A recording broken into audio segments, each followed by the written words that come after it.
So kawawa yung kalabaw natin, ganitong oras mga idol ay nainitan na po siya. So paliguan po natin siya. Kawawa naman si toro ko, initan, nabilad sa init kasi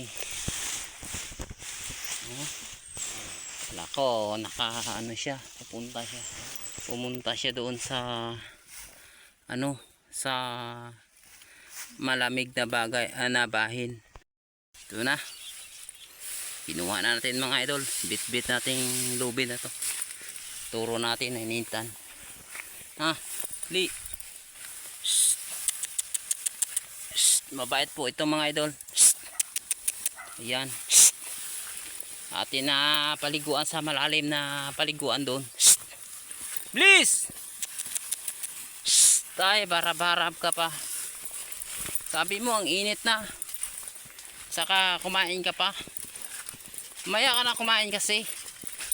Maligo muna tayo o magbabad muna tayo sa malamig na tubig mga kalabaw. Ito yung kalabaw natin nga inalagaan. Ito ay katuwang natin sa pag-araro ng ating sakahan, ng ating gulayan sa taas mga idol. So shout out iyon ng daanan niya mga idol. How yan. So mag-ingat tayo kasi ang daanan dito ay sobrang nalaglag ang lubid dol sa baba na bahay niya. Kaya tumae pa siya. Yan, munta ka na doon. So ang haba ng palabugan ng ating kalabaw or patuuyan mga idol, or paliguan. Yan, dito mababaw pa yung bahin. Samantala doon ay tingnan nyo po mga idol, mamaya aabot na siya doon, may batis. Bilis kalabaw. Ayan dol. So ang ganda ng tubig dito, tsaka maramdaman ng kalabaw nga sobrang fresh dito ang tubig.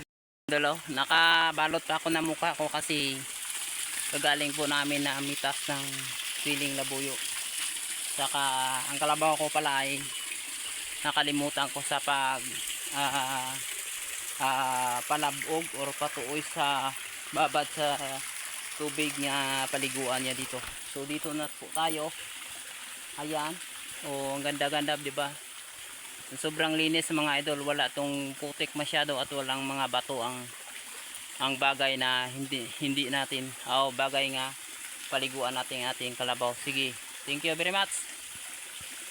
Sige po mga idol, itali ko po ito sa yan na po, natali na po natin dol. Yun ang paraan sa pagtatali dol. Yun, ito na sa kalabaw. Sige, dyan ka na, maligo ka na dyan kasi palis na po kami. Uwi na po kami kasi mag alas 12 na mga idol. So time out na sa trabaho natin, sobrang init na mga idol. Pero okay lang ang init kaysa sobrang lamig ng panahon, di ba dol? Yung pakita po tayo po yung daanan natin pupuntang farm. So makita po natin nga tayo ay talagang nagsisikap ay kahit sa madaling araw or gabi ay tayo ay nagtrabaho para tayo ay kumikita or hindi tayo mahirapan sa buhay, di ba dol?